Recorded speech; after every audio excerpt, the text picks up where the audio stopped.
Okay, hello everyone. Let's go ahead and get class started. I wanted to spend a few minutes with you at the beginning of class today talking to you about the homework assignment that's coming up. So hopefully you're aware that we've got our first homework assignment due. Actually, we had assignment 0 due last week, right? But that one was just kind of practice, just for a warm-up. This is our first assignment that's due for credit. It's the real deal. Just wanted to make sure that everybody is aware of that coming up, and also just kind of know what to expect when you come to class on Wednesday. You'll have an opportunity to submit the assignment right at the very beginning of class. And the way that that works, if you go to Canvas, this is true for all assignments, not just assignment 1, but for all of the assignments. I scrolled past the directions, and then down here there's a rubric. And this rubric is what will be used to grade your assignment 1 submission. So what that means is that on Wednesday, when you show up to your lab section, you'll sign up to on the lists, just like you did last week if you did assignment 0.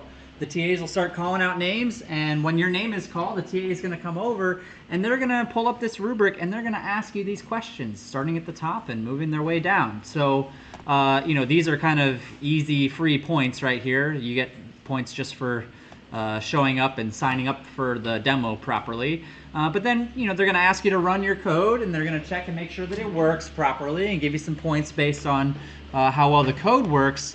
But what I really wanted to talk to you about are these kinds of questions down here. You'll notice that a lot of the stuff that's on the rubric is not based on whether your code works at all, and is more based on you explaining how your code works. So I think that especially in the ChatGPT era, right, having code that works is pretty trivial. It's a lot easier than it used to be to get working code because ChatGPT is really good at that kind of stuff. What matters to us isn't so much whether your code works or not. It does matter, but what matters to me even more is whether you understand what's going on. So the questions on the rubric are very much geared towards checking to see if you understand what's going on. That means the TA is quite literally going to ask you, after they ask you to do this stuff to run your code or whatever, they're going to ask you, what data type did you choose for the studios, and why did you choose that data type? And you know that they're going to ask you that question, right? This is not meant to be a surprise. This is all being given to you right now for a reason, so that you can look at this stuff and prepare and know exactly what's going to be asked of you when you show up to turn in that assignment during the lab sections on Wednesday. So some of them are going to ask you to explain. They're going to say, explain what you did for this. Sometimes they're just going to say, hey, show me where the code does this thing. And we want you to quite literally point at a line and say, that's where the code does that thing, right there. But again, you should know that. That should not be a surprise. You should be aware of what's going to be asked of you before you come. We want you to prepare. In fact, I would go so far as to say that during this demo process, that is not the time for you to be figuring out the answers to these questions. If you take too long, the TAs are going to be like, sorry, we expect you to know this stuff. We expect you to prepare. I'm going to mark you down as a 0 on that one and move on to the next one. So the expectation is that you know this stuff coming in, right? And there's no surprises, should not have to work it out on the fly, should be able to just sit down and talk to the TA and tell them the answers to these questions in a very direct way. I also want to mention, somebody asked a very good question on Piazza about commenting your code. I think commenting your code can be a great way to learn, can be a great way to study. I also kind of think people tend to overdo it a little bit. You don't necessarily need to write a comment for every single line of the code. I think a lot of it is somewhat self-explanatory, especially if you understand the concepts that are going on in the class and choose good names for things. Those are both important. But I want to make it absolutely clear, whether you decide to, thoroughly comment your code or not, please note that we are expecting you to know this stuff, not read this stuff. So the answer, that you give must come from you. If they ask you what the data type was chosen for Total Studios and you read the answer either from comments in your code, or if you write all the answers out ahead of time and you're just reading them off of a sheet of paper, that doesn't show us that you understand what's going on. That shows us that you know how to read. And I pretty much assume that everybody here knows how to read. I don't think you would get into WashU if you didn't know how to read. So While I think it's great that you're taking extra time to learn and study, I don't want to discourage you from doing that. Please treat these demonstrations of your work as it's like an oral quiz, right? It's like a little oral quiz for you to demonstrate your knowledge, for you to demonstrate your understanding of the code. It's not the time to get help. It's not the time to ask the TA why your code doesn't work. We have office hours. We have plenty of office hours for that purpose, right? The goal on Wednesday, especially at the very beginning of class, is show up, submit the work, answer the questions, and then get into the studio as fast as possible so you have as much time to spend on that as possible. Are there any questions about the rubrics or what's expected of you on Wednesdays? Just want to make sure everybody is absolutely clear what's expected of you. One thing that I really don't want to see, but certainly have seen before, is somebody saying, not just saying, hey, ChatGPT, do the assignment for me, but then saying, hey, ChatGPT, write comments on every single line of the assignment for me, and then showing up to the demo and trying to read the comments. You're going to have a bad time. You're going to have a really bad time if you do that. Not only is it not what we expect of you to do, it's just completely shortcutting the entire purpose of learning this material. If you're in a time crunch and you don't think you'll be able to get it done in time, okay, that's a problem, yeah, but using ChatGPT to do it is not the solution. So come talk to me. Use your late coupons, right? That's the solution. I haven't given everybody their late coupons yet because nothing can be turned in late yet, but I will distribute those this week. So if you need extra time on an assignment, use your late coupons. Don't use ChatGPT. Use your late coupons. That's what they're for. And actually, I just remembered one other thing that I want to make sure everybody's aware of. You'll notice that the due dates, the due times, are set to be after the beginning of your lab section. So, if you're in the 1 o'clock lab section on Wednesday, you'll see that the official due time on Canvas is listed as 1:30. But I want to make sure that it's absolutely clear, right? That does not mean that you can come rolling into lab at 1:29 and expect to turn in your assignment. That is actually not the case at all. The assignments are due at the beginning of your lab section. They are due at 1 o'clock. This time is just to give us enough time to go around to everybody in the room and do the demonstrations, right? Once we are done with that process, we are done with that process, and we do not accept any more people after that point. So if we get through all of the demos in 15 minutes instead of half an hour, we're going to turn the lists off and say, all right, everybody's done demoing, everybody's on the studio, and if you come in after that, we're going to say, sorry, it was due at the beginning. You needed to be here at 1 o'clock to sign up for the list and get that demo done. I want to make sure that's absolutely clear to everybody. Your assignments are due at the beginning of class, and if you walk in at 1:30 or 1:29 trying to turn your assignment, the answer is going to be sorry. You need to be here at 1. Any other questions? Anything else I can address before we hop into today's topics? We all good on that? Awesome.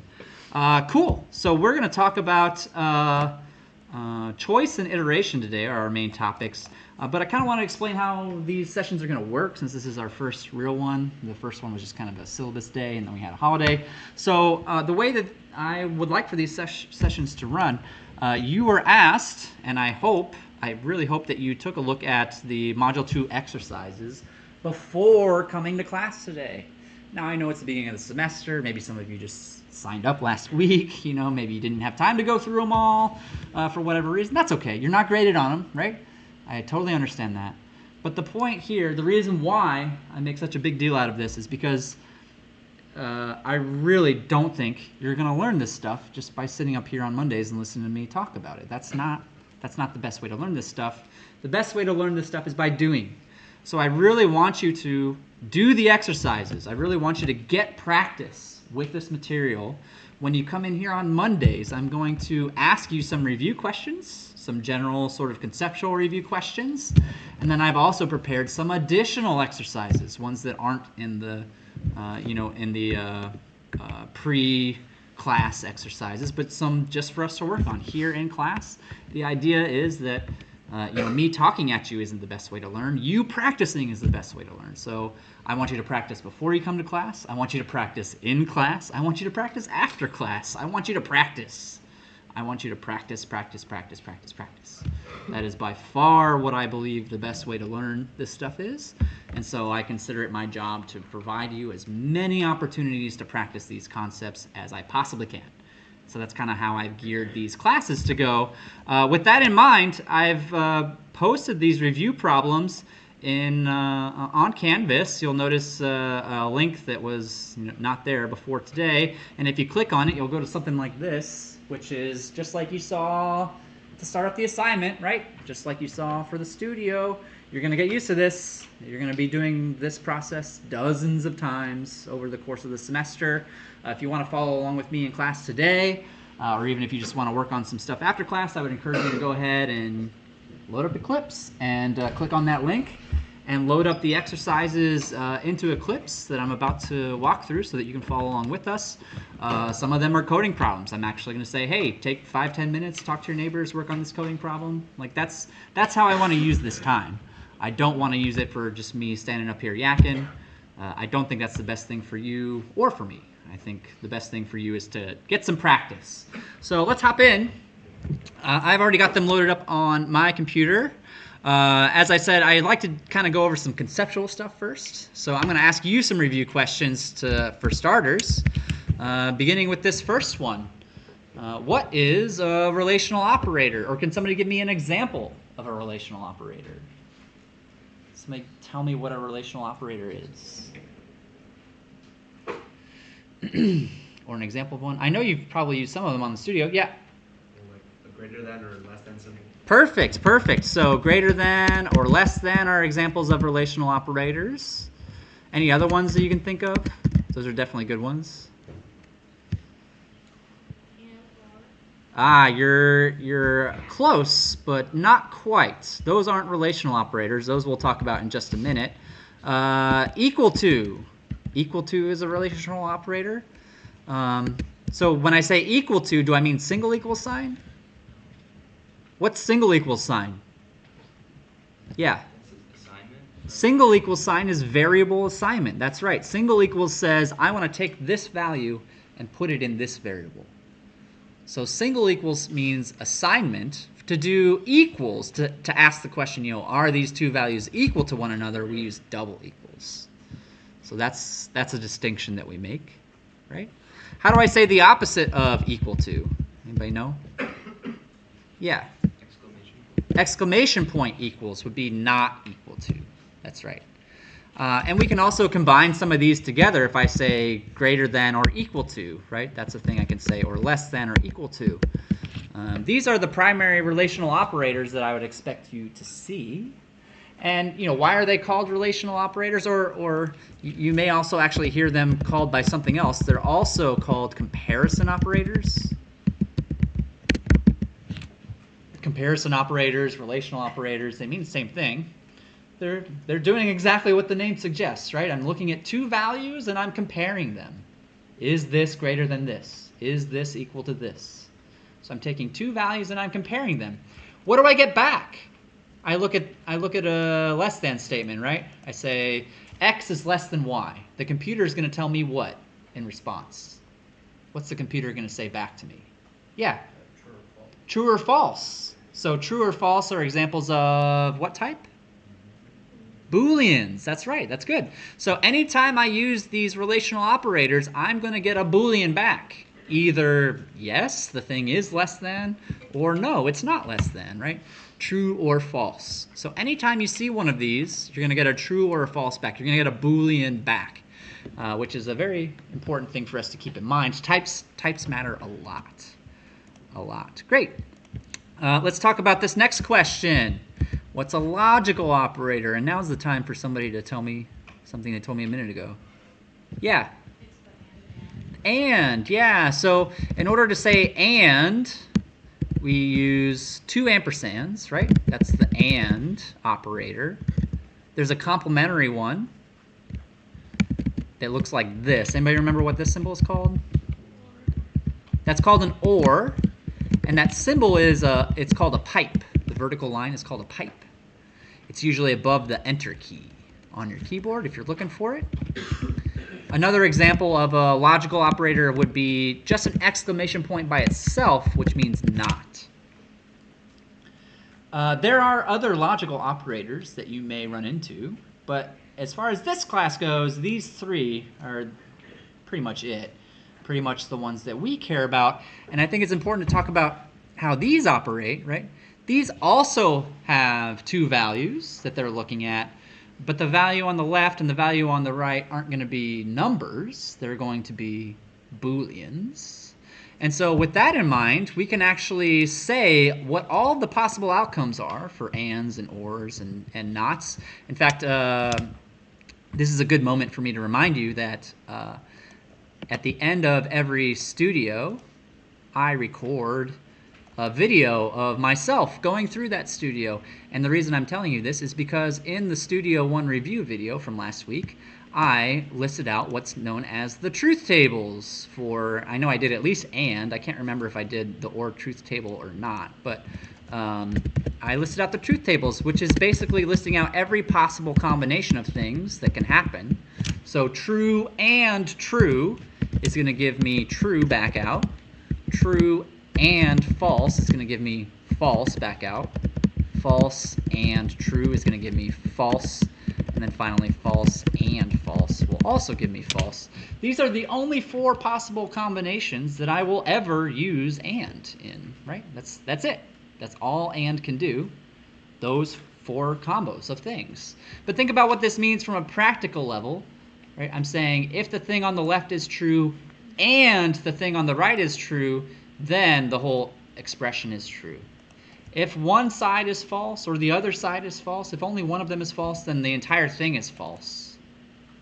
Which you can contrast with the or operation, right? Which says if one thing is true or the other thing is true, then the whole expression will be true. And we use these logical operators to oftentimes glue together expressions that we're using comparison operators on, right? So I could say, 2 is less than 7 and y is not equal to 3. And both of those things would need to be true for the entire expression to result in a true statement, right? Everybody with me so far? Any questions on what we've discussed so far? Because that's all going to help us talk about our next topic, which is if statements. First off, I'm asking you what an if statement needs to do its job. But before we answer that question, let's just talk real quick about what if statements are even used for. If statements are a tool that we use to make decisions or perform choices.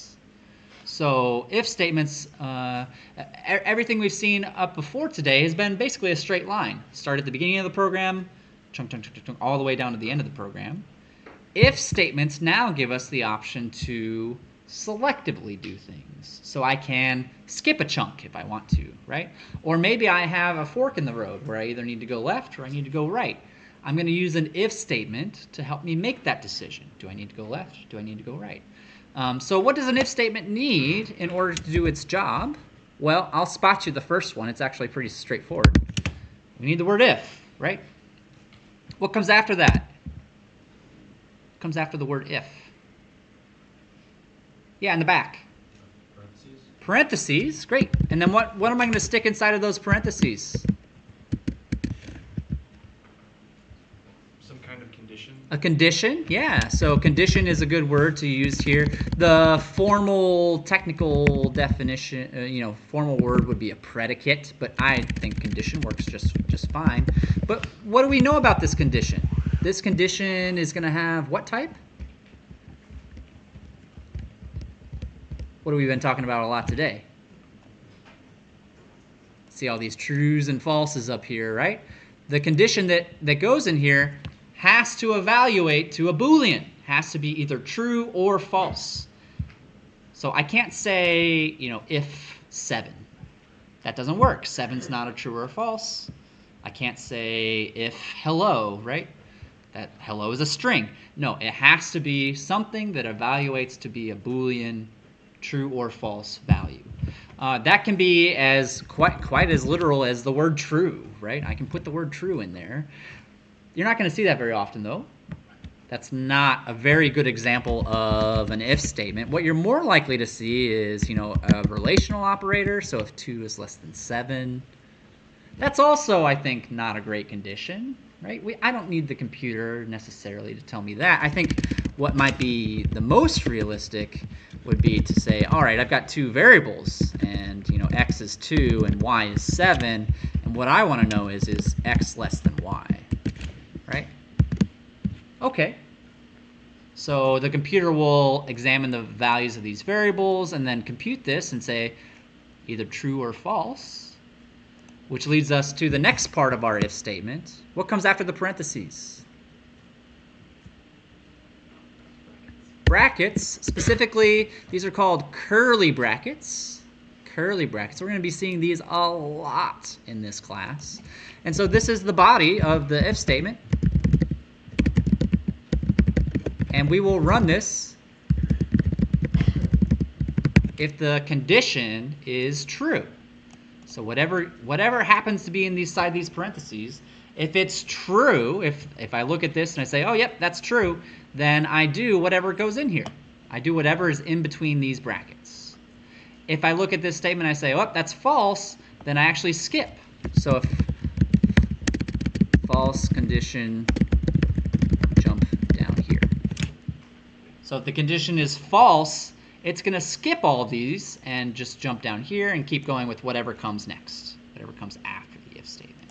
Inside of this body, I can put whatever I want. Any statements are valid in here, so I can print stuff, I can make variables, I can do math, right? I could put another if statement in there if I wanted to. In fact, that's not terribly uncommon to see. Okay? But this gives us choice, right? I either do the stuff that's inside of these brackets or I don't. I have the option. I have the choice. I can do this stuff. I can not do this stuff. I'll make that choice based on whether this condition is true or false. Everybody with me so far? Cool. Awesome. Then let's talk about this next question. What's the difference between an else and an else if?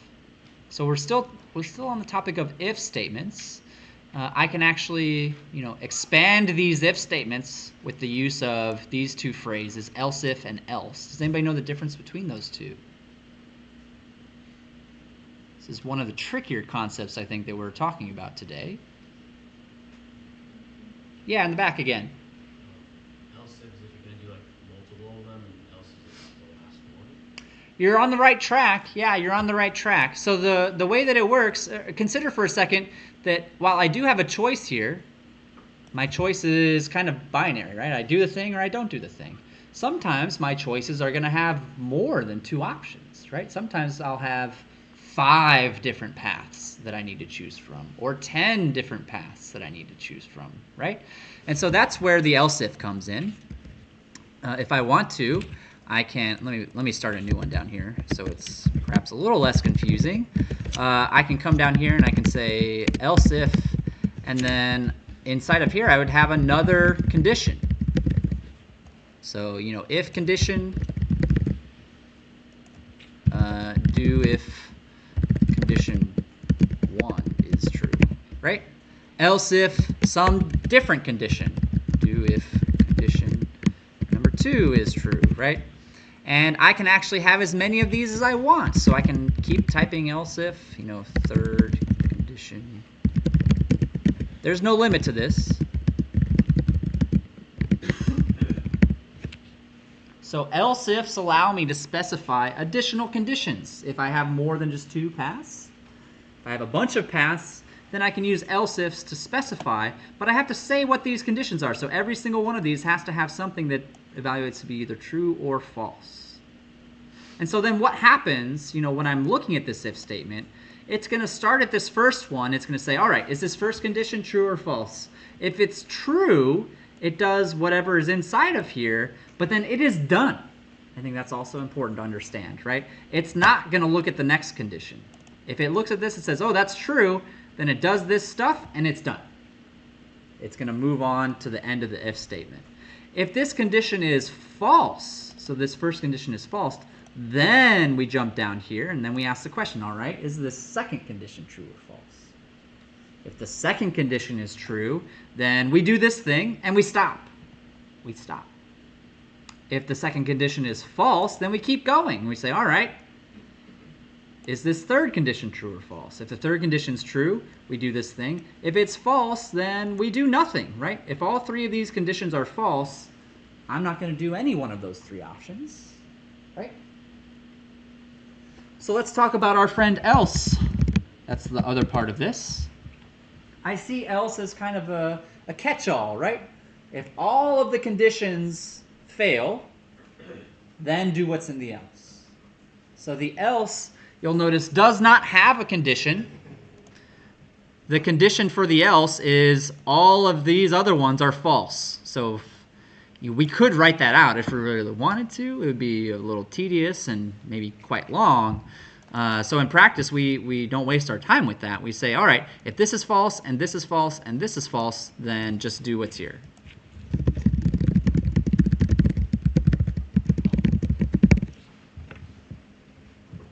So if we go back to the question, what's the difference between an else and an else if? There's a few differences. Else ifs require us to state another condition. Else statements do not. Else ifs are always going to come after the if statement. The else is always the last one. It's always at the very end. Right? Another thing to keep in mind, if I don't have an else statement, if all I have is if, else if, else if, else if, and there's no else, I might do one of these, but it's possible if everything is false that I will do 0, right? I'll take 0 of those options. If I have an else statement, I know for a fact that I'm going to do one of these, right? Either one of these conditions is true and I'm going to do one of these things, or if they're all false, I still know I'm guaranteed to do what is in the else statement.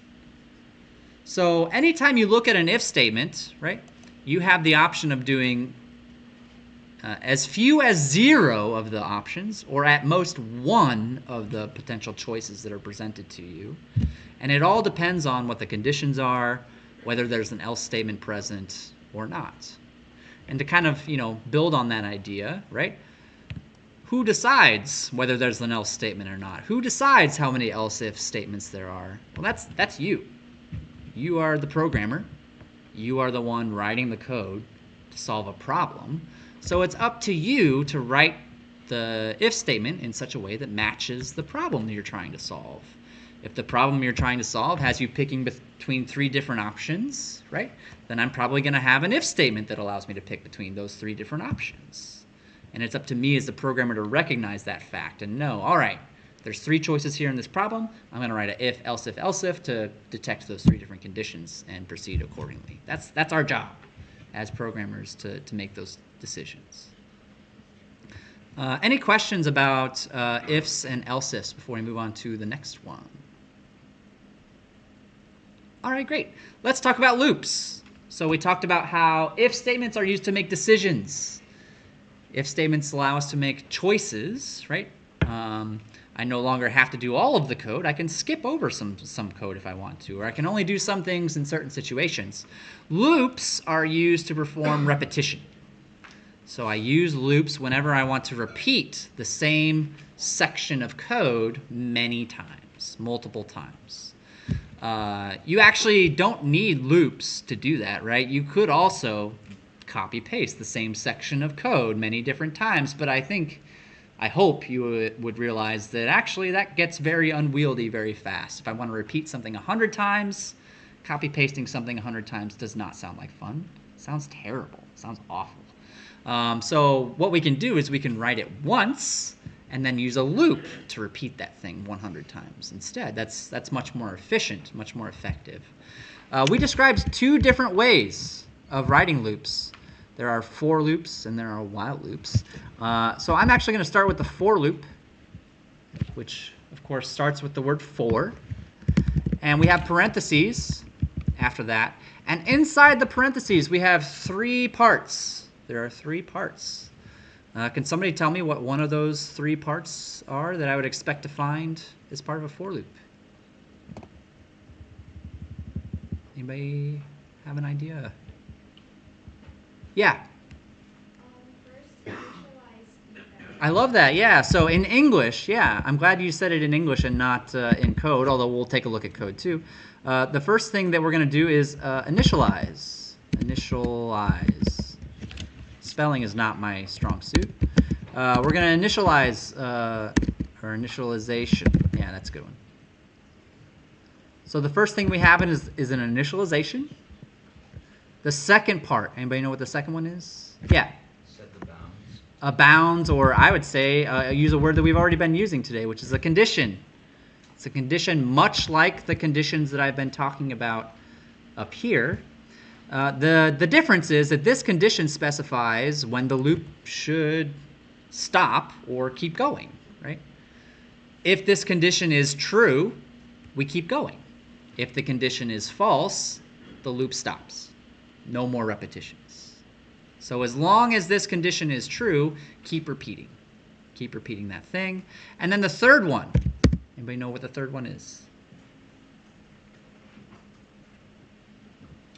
I would call that the update. The update part of the loop.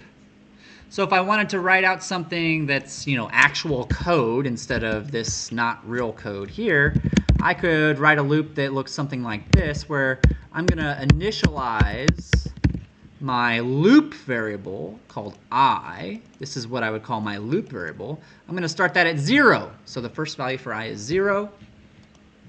The next part is my condition. So I might say something like I is less than 10. Notice that this is a true condition in the sense that it's going to evaluate to be either true or false, right? Either I is less than 10 or it's not. If I is less than 10, I keep repeating. As soon as I is equal to or greater than 10, I stop, which leads us to the last part, the update, where I'm going to say, in this case, something like I++. What's the plus plus do? Adds 1 to it, yeah. I could add more than 1 if I wanted to, but 1 is pretty common, so we use that one a lot. And consider, so I is going to start at 0. It's going to count up by 1 every time we repeat. And we'll, if we do that, eventually I know that this is going to be false, and we'll stop the loop. But I could, if I wanted to, or if I'm not careful, or if I'm just doing something a little strange, make a little tweak and okay, I starts at 0 and goes down. Well, wait a second. This will never be false, right? I starts at 0 and goes down. It's always going to be less than 10. I would argue that this is not good. This is not a good situation to be in. Probably not what is intended in most circumstances. It's very much possible to write a loop that will run forever. And this is one such example. We call them infinite loops because they literally will sit there and run forever until the end of time, or until I tell it to stop, right? But very much possible to write loops that do that, usually not what we want. So it's, again, our job as programmers to make sure, if we are writing loops, that this condition will eventually be false and that the loop will eventually stop, and that we're not going to be stuck in this loop from now until the end of time, because that's usually not what we want. We've got other stuff we need to do. We've got other stuff we need to move on and get working on. Inside of the loop, we're going to have brackets, so I would call this, the loop body again, right? And any statements that you want can go in here. So, one of the simplest ones that you probably saw if you worked through the exercises would be to just print out the value of I. I'm going to come up here and actually want to run this one through the debugger for you and show you exactly how it's going to run. So let me comment out some of this other stuff real quick so I can do that, right? Yeah, so here's a very simple for loop. This is about as easy as it gets with for loops. And so I'm going to set my breakpoint on line 44. The way I like to do that is by double-clicking, and you'll notice that the circle popped up. That's my breakpoint. That means when I start this in the debugger, it will pause at that point and let me see the variables and progress through the code one step at a time, which is great. That's what I want. So I don't see any, well, there are a couple variables out here, but the variable I care about is the one called I, and it doesn't exist yet. I haven't started the loop yet. So We don't have any loop variables yet, but I'm about to. As soon as I click this step over button, you'll see that, okay, I is now 0. So it did the initialization. It actually also did this part and said, is 0 less than 10? And the answer is yes. Yes, 0 is less than 10. So I went into the loop body, and now it's going to say, all right, print out the value of I. And it'll happily do so. Down here at the bottom, you can see there's that value of I that got printed out, right? And look where we are now. We're back at the beginning of the loop. I didn't go down. I went up. So I'm now back at the top of the loop. And I actually have a problem, don't I? Because I forgot to switch this back. Oh well. We're about to find out the hard way what happens, I guess. So I is currently 0, but watch what happens when I step. It's going to decrease I, so it's now -1. It also checked the condition. It said -1 is less than 10, and the answer is yes. Prints out the -1. All right, so this is a problem. I actually have an infinite loop here, so it's going to go forever. Let me fix that and change this back the other way so that I can show you the proper execution of a loop. Sorry about that. Start this over again. All right, here we are, starting this loop over again now that I've fixed it. So now I is 0 gets printed out. When I click the step button, notice that I is now 1. 1 is less than 10, so we're back inside the loop, and we go ahead and print out I. I is now 2, so we print it out. Print out the 3. And when I get close to the end of the loop here, I'll fast forward a little bit. Okay, so I is now 9. I can see that over here.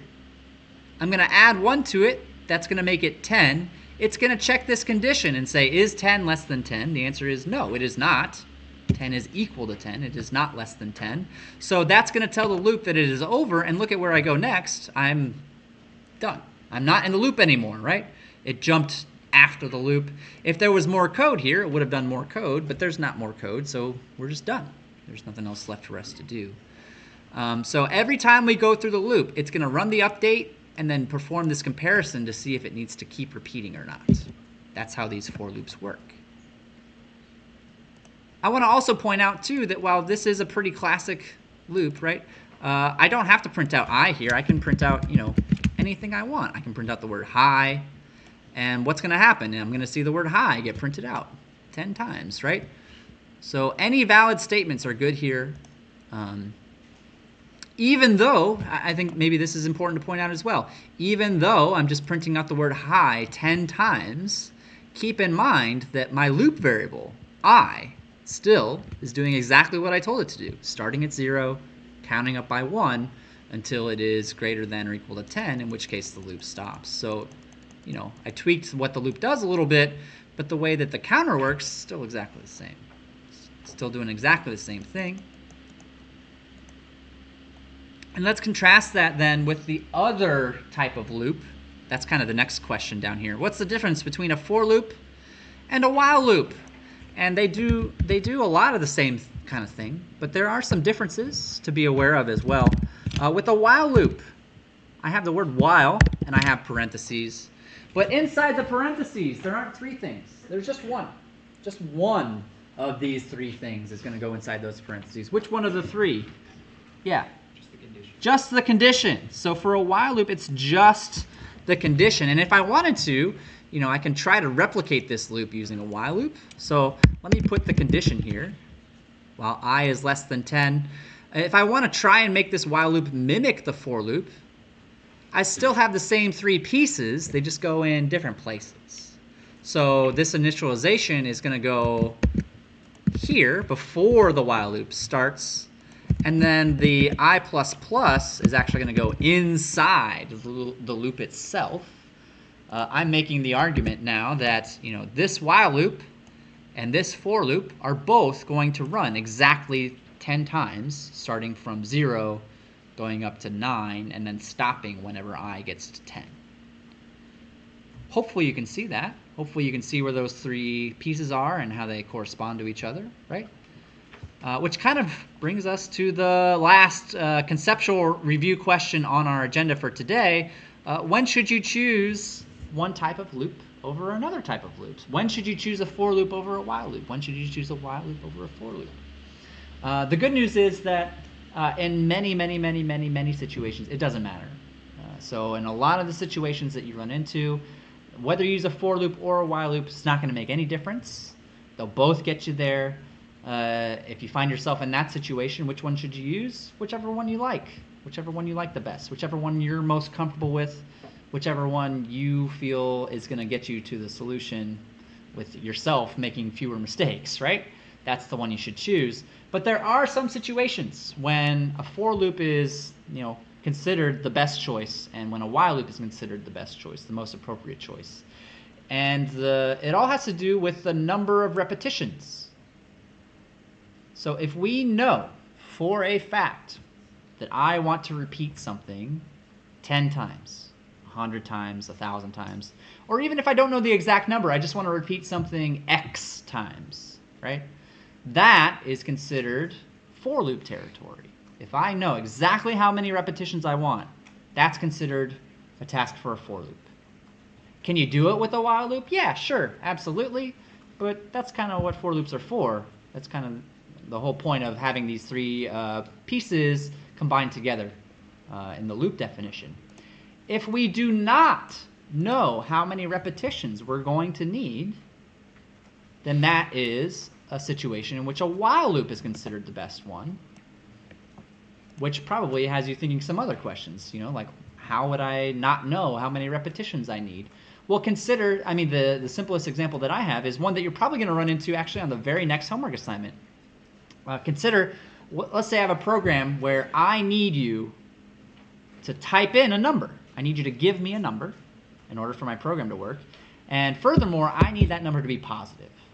Absolutely need you to type in a number on the keyboard, so I'm using the scanner, right? I need you to type in a positive number for me to proceed.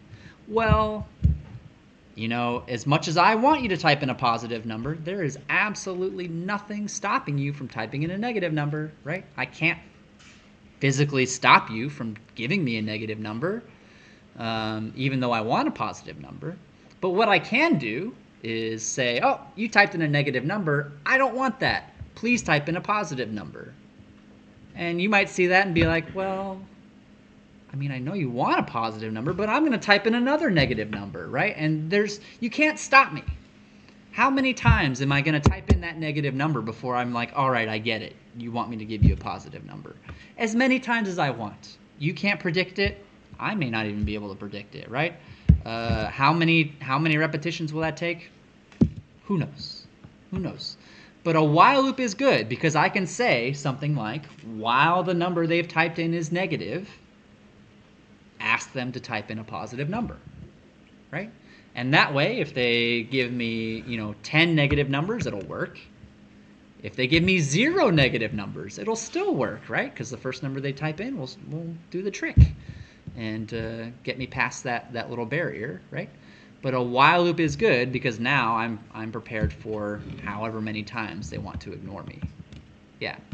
And you're going to need that. I promise you're going to need that on assignment number 2. Not assignment 1, but assignment 2. You're going to need that technique. Cool. All right. Any questions about the conceptual stuff that we've covered so far? That's the end of my conceptual review questions. Any questions about what we've covered so far?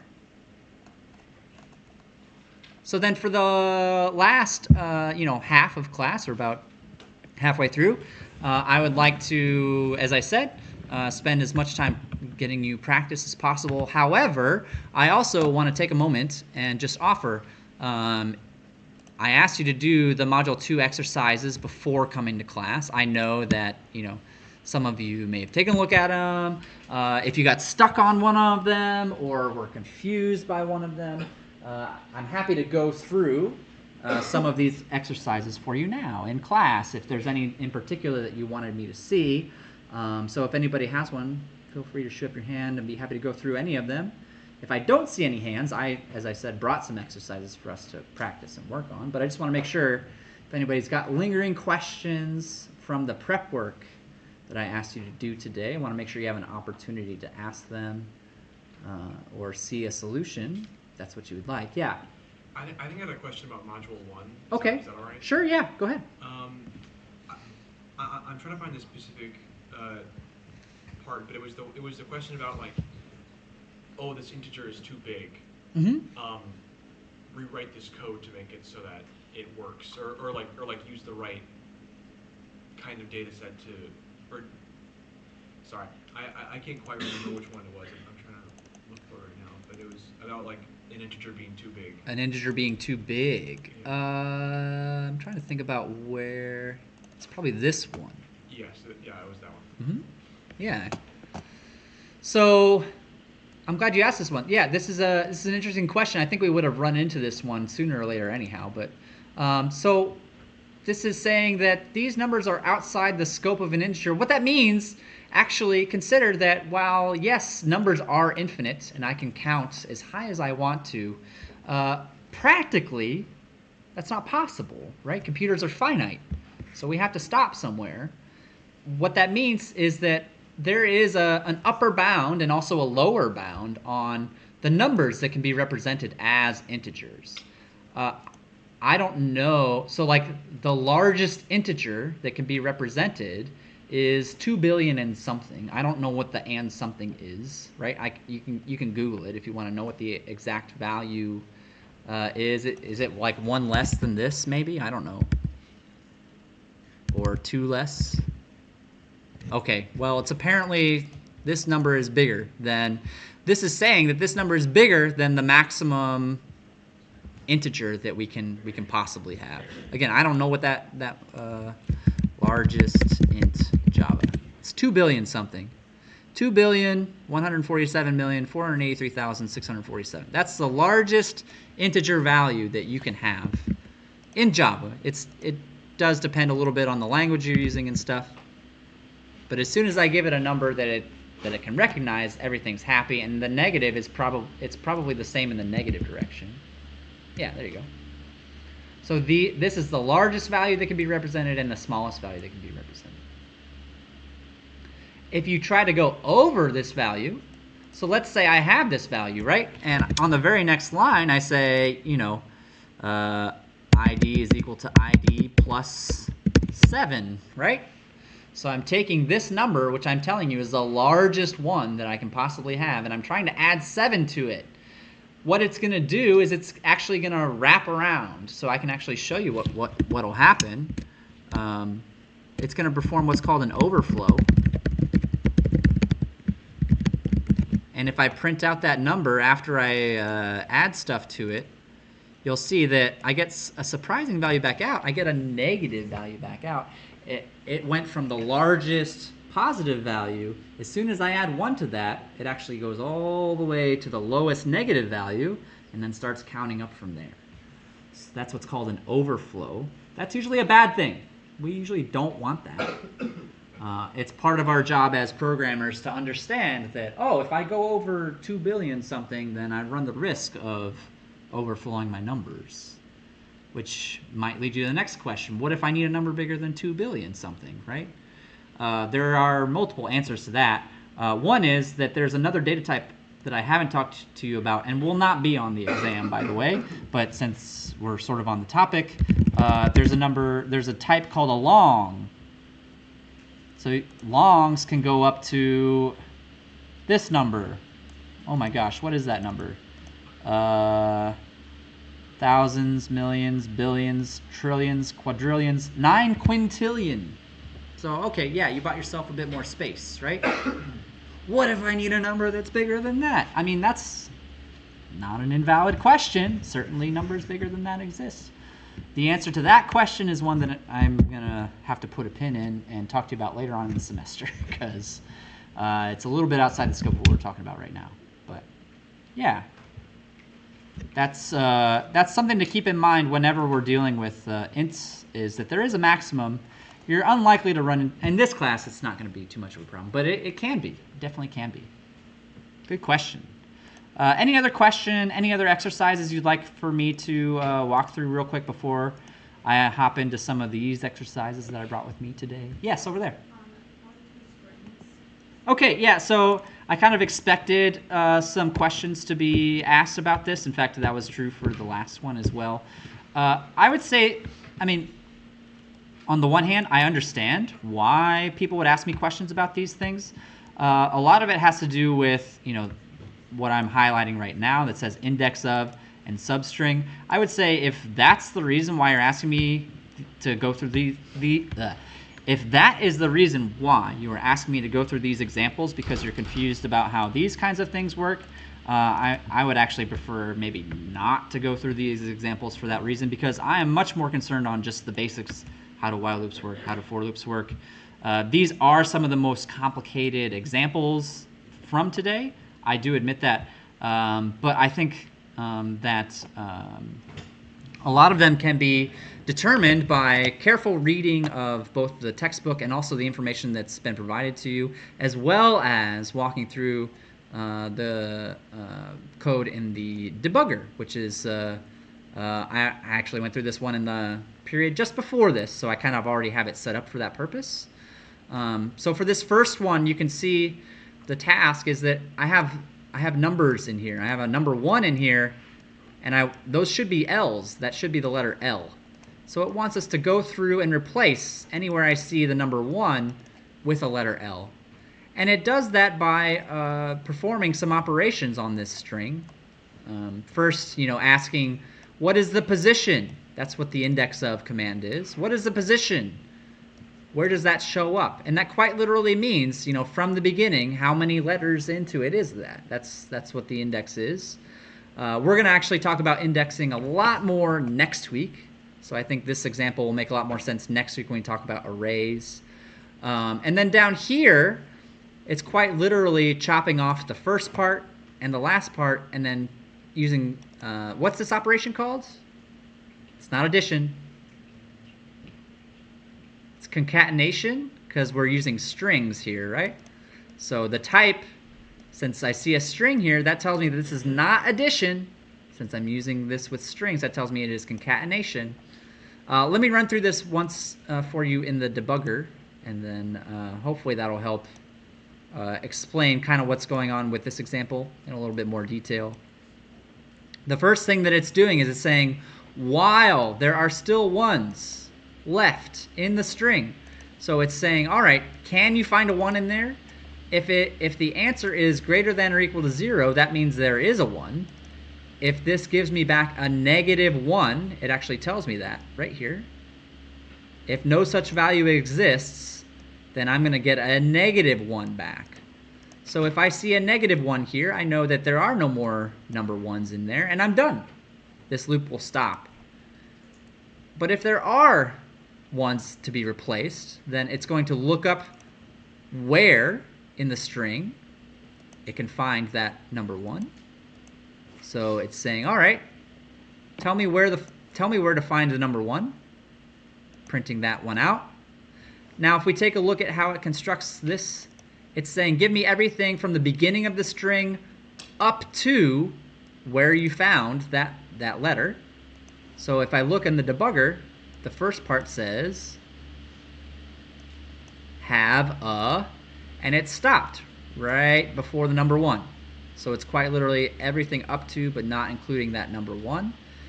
The next line says give me everything from that position to the end, and so you can see the rest of the string here, but that 1 is missing. So on this line, when we use the concatenation, I say take the first part, stick an L where the 1 used to be, and then put the last part on the end. That's how we're doing the actual replacing. Right? And then since we only took care of the first number 1, it has to go through and find the second one. So we're not done looping yet. Finds the second one, grabs the first part and the second part, sticks it all together, and we have finally finished at that point in time. I know I went through this one pretty quickly. I know I'm maybe not describing this in as much detail as perhaps you were hoping, whoever asked me that to go through this one. But I would like to maybe kind of de-emphasize this section since we are limited on how much time we have, and maybe try to emphasize some of these other sections which I believe are far more important for you to understand at this moment in time. Sorry if that wasn't a super satisfying answer, but yeah.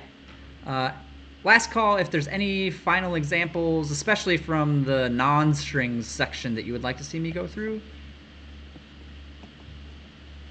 And if there isn't, then I'm going to pull up an example that I want us to go through. I'm actually going to skip this one, although maybe we'll come back to it if we have a little bit of time. I'm going to move down to exercise number 3. It's called Fibonacci. It's a very famous sequence. Maybe you've heard of it before, maybe you haven't. But the way the Fibonacci sequence is defined, so these first two values, they're just defined. They're just constants. So the first term in the series is 0. The second term in the series is 1. That is just how the series is defined, right? The third term in the series and every other term in the series is computed by adding the previous two terms together. So to get this value, I add 0 to 1. 0 plus 1 gives me 1. To get this value, I look at the two previous terms, and I say 1 plus 1 gives me 2. To get this value, I look at the two previous terms, and I say 1 plus 2 gets me 3. And so on, and so on, and so on.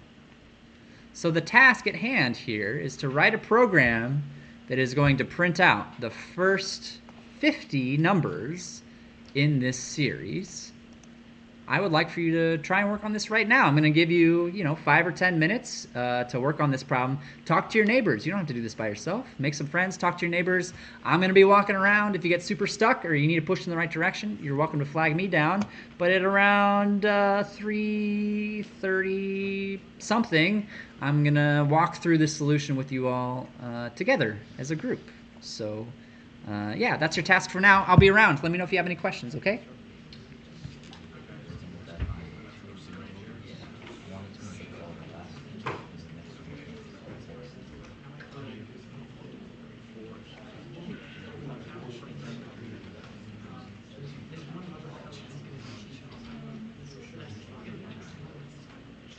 I mean, no, so I actually the concept of it.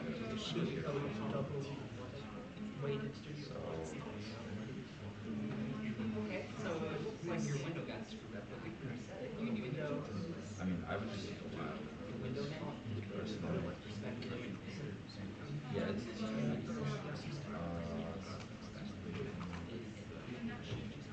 That would work. Now, I'm just gonna yeah, you should probably using the instructions.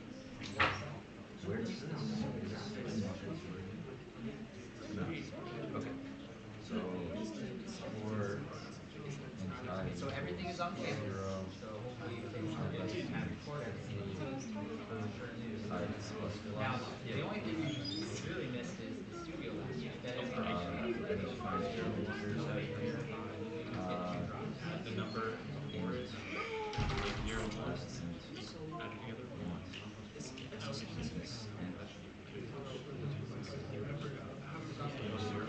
together. it's all included.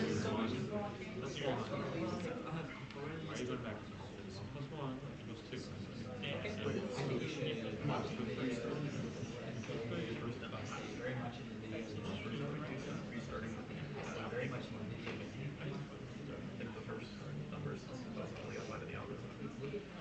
I mean, I'm starting. I'm just gonna print 0 and 1 of magnitude.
Wait, we're gonna integer over stuff. It will, probably. And then we have to convert it to a long. You can. I don't think that like if this was an exam problem, then I would have you stop at like 20 numbers instead. Right? But Technically.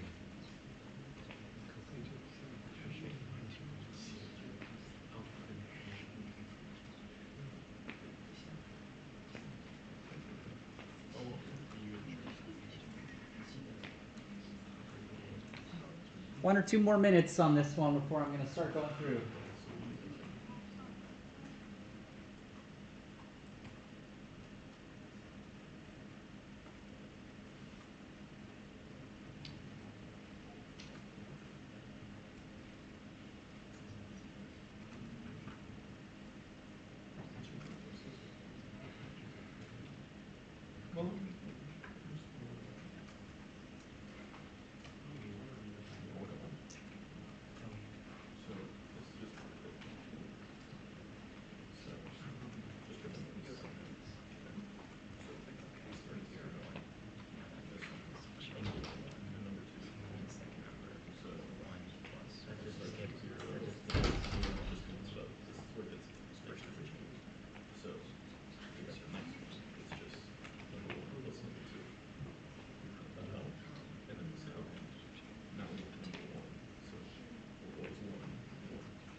First of all, we want to print a code, right?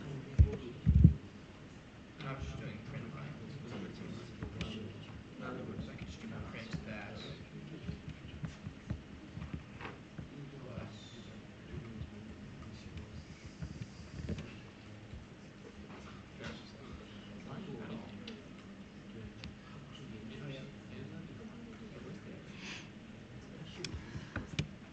All right, we had about 15 minutes left in class, which should be enough time for us to work through the solution and talk about it a little bit. If you didn't finish, that's okay.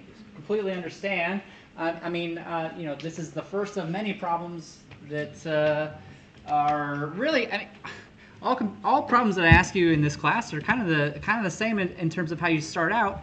I'm showing you all these different tools, right? I'm showing you variables, showing you if statements, I'm showing you loops, and then I'm saying here's a problem we want to solve, and really we just have to figure out how to apply those tools, right? How to take the tools that I've shown you and use them to solve this problem. Now I'm making it sound pretty simple and straightforward, right? But kind of another way of thinking about what I'm asking you to do is like showing you how to use a hammer and then saying, okay, go build a house. There's like a lot of stuff in between, like yes, hammers can be used to build houses, but how? How do I take that tool and the other tools that I have and apply them to the problem that I'm trying to solve? That's the hard part. That is the hardest part of programming. I think people can look at a loop and be like, yeah, I understand that. But then how do you generate that? How do you actually say, oh, I need a loop to solve this part of the problem? Or I need an if statement to solve this part of the problem. That is really where I'm trying to get all of you to, right? But also one of the hardest parts of programming. So let's talk about that. I've only introduced a few tools right now. Our toolbox is pretty small at the moment. We've got variables, we've got if statements, and we've got loops, and that's really about it for now. I'll add more tools as time goes on. But if we start from the very basics, right? For those first two, I don't really need to do much of anything. I can just print them out directly. There's no computation involved, right? They just are. Those first two terms just are the first two terms. And so I think one of the first things we need to do is just say what those first two terms are. But once we get to this one, the third term, and basically all of the ones that come after it, it's based on what the values of the previous two terms are. So I need to know what those two previous terms are. And to me, my brain is immediately flashing like, oh, I need to know two pieces of data. I need to create variables in my code to store that data for me so that I have it when I need it. So, okay, let's think about, what these values represent. If I'm on the third term, then I need the previous term and I need the previous term, right? I need the one that's right before me and then I need the one that's 2 before me. And so that means I need 2 variables, one representing the previous term and one representing the previous term. And, what should those start at? Well, I think we're going to use our 0 and 1 as our initial values, and then we have to think, how do we update what our previous term and our previous term are over time to make sure that they are always accurate and correct. But let's start with the simple part. I'll say the previous term is 1, and then previous term is 0, right? If you picked different names for these, that's okay, although I do hope you picked names that are at least somewhat descriptive of what they represent. Like, yeah, sure, it's funny to call these, poop and butt, but I don't know what that means, right? It's not going to help me understand what the code is doing. So we're not always going for the funniest variable name. We're never really going for the funniest variable names, as boring as that is. We want our variable names to be practical. We want them to be useful and descriptive. Okay, so I've taken care of the first 2, and hopefully we can see that because this is a series, if I wanted to, what could I do? I could say, all right, system.out.println, previous term plus previous term. Right? I could do that, and then if I wanted to, I could say, all right, the previous term is now 1, and update all. Oh, but my goodness, would that just get so long, right? So tedious. Don't want to do it that way. So I hope this is another point where you're like, oh, I'm doing the same thing over and over and over again. I'm repeating, right? For every term past these first 2, I'm really just repeating the same thing over and over again. This is a case where we need a loop. We need a loop to help us out here. And so that leads us to another choice. What kind of a loop do we want to use? Do we know how many repetitions we need? How many repetitions do I need to perform? Close. It's actually 48 because I already did the first 2 right here, right? It's actually 48 repetitions, but since I know exactly how many repetitions I need 48, to me that screams for loop. Now if you wrote a while loop, that's fine. I would not take points off. I would not count that as wrong. It's very doable with the while loop. So that's A-okay. But to me, this is just screaming for a for loop. I want a for loop that's going to run 48 times. So it might seem a little silly how I'm writing this since I'm starting from 0. As human beings, we like to count from 1, right, as our first number. That's going to become a lot more clear why I'm starting from 0 with next week's topic. I promise you it'll make a lot more sense why we start from 0 instead of 1 here. If you want to start from 1 and go, less than or equal to 48, potato, right? They're both going to run 48 times. This loop is going to run 48 times, and the way I had it before is also going to run 48 times. I don't care how you get there. They're both okay. As long as it repeats the appropriate number of times, that's what really matters. And so I'm going to put this print statement inside of that loop, right? And you'll see that, okay, that does well for generating the third term, and it will happily print out the third term, 48 times. Well, okay. A little bit close. I got the first 3 terms correct, right? 0, 1, 1. Just got to fix everything that comes after that. We'll consider that once I've computed, this term that I get from adding these 2 values together, my previous term is now different, and my previous term is now different, right? Because I've computed the additional term. So I need to kind of scooch everything over to reflect that the previous term is now scooched as well. So what I like to do, I'm actually going to make a variable. I'm going to say int next term is equal to this guy. Do you have to do it this way? Not necessarily, but I think it's a little cleaner. And I do care a lot about how clean the code is and how well written the code is. So I'm going to take a second to do that.